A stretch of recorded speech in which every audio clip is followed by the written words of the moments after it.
Hello everyone. Today I will tell you a story. The story is titled, When I Chose to Sit a Little Closer to Me and quote. Please like and subscribe to my channel if you appreciate me. You can skip this if you don't and oppose. Like this video. Thank you very much. The story begins as follows. I had always been a polite dog. He never pushed, never demanded, never insisted on attention the way some dogs do. If I sat on the sofa, he chose the floor. If I worked at my desk, he curled up near the door. There was always a small, respectful distance between us. Close enough to feel safe, far enough to never interrupt. That afternoon felt like any other ordinary day.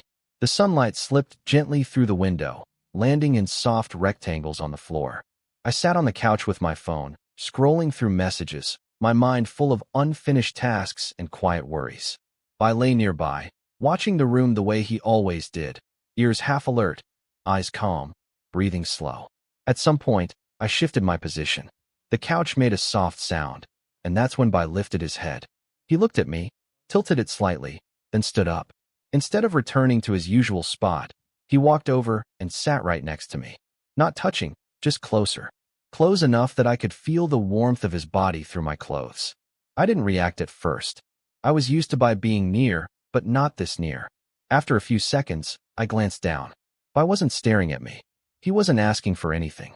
He simply sat there, eyes forward, as if this was the most natural decision in the world.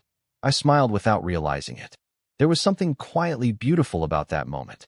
No noise, no excitement, just a dog choosing to reduce the space between us by a few centimeters.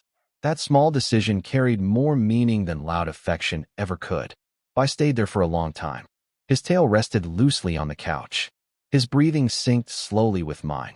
And for the first time that day, I felt my shoulders relax. As time passed, I began to notice patterns in Bai's behavior. He didn't always choose to sit closer, only on certain days. Those days often matched my mood, even when I didn't fully recognize it myself. When I was cheerful and energetic, Bai kept his usual distance, happily playing with his toys or watching the world outside. But on days when I felt tired, distracted, or quietly heavy inside, Bai seemed to know.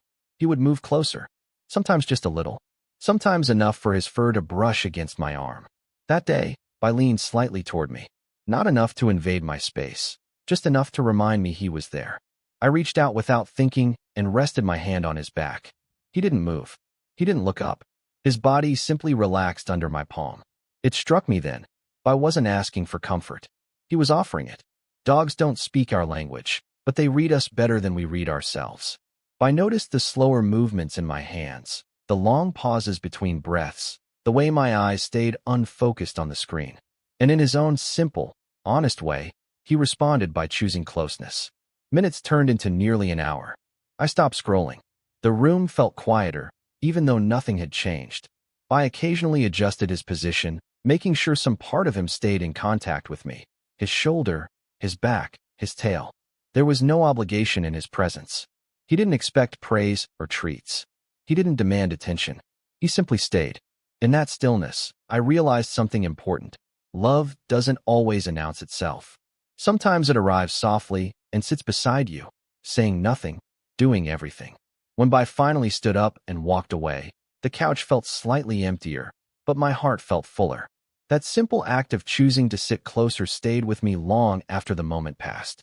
Bai taught me that connection doesn't have to be loud or dramatic to be meaningful. In today's busy world, we often think care must be proven through big gestures, long messages, expensive gifts, constant attention. But animals remind us that presence itself is a powerful form of love. From Bai, I learned to notice the quiet needs of others. A friend who sits a little closer. A family member who stays silent but nearby. A pet who chooses your side without being asked. These moments are invitations to slow down, to listen, to be present. Bai also taught me how humans can care better for animals. We don't need to overwhelm them with control or expectations. Sometimes, the best thing we can offer is space, safety, and gentle understanding. When animals feel respected, they give trust freely, and that trust is priceless. In daily life, we can apply this lesson by being more attentive, more patient, and more present. Sit closer when someone needs comfort. Offer quiet support instead of quick advice. And with animals, Allow them to express love in their own way. I didn't change my life in one grand moment. He did it by choosing to sit just a little closer. And sometimes, that is exactly how healing begins, for humans and animals alike.